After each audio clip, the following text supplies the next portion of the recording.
Heyvanlardan ehtiraslanılan insanlar var, sayıda az deyil. İndi bu ağıldan kəmlərin əlinə fürsət düşübdür.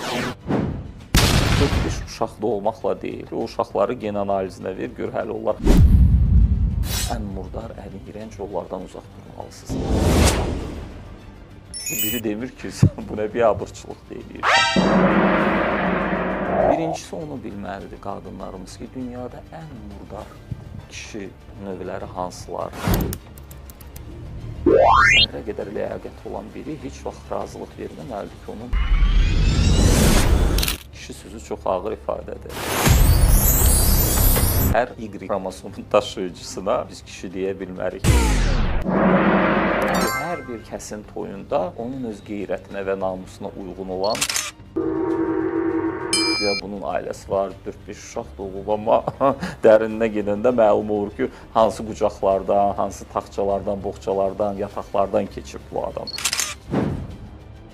Və yanındakı bir xanım pul xərcləməyən kişi o ən murdar varlıqdır. Qadındadır, bu filan kəs əziyyət çəkib oxuyanda sən küçədə dingildeyirdin. İndiki yüngül yolun yolçuları belə görürsünüz ki, ərəb dilin zadını öyrənirlər ki, daha çox pul qazansınlar.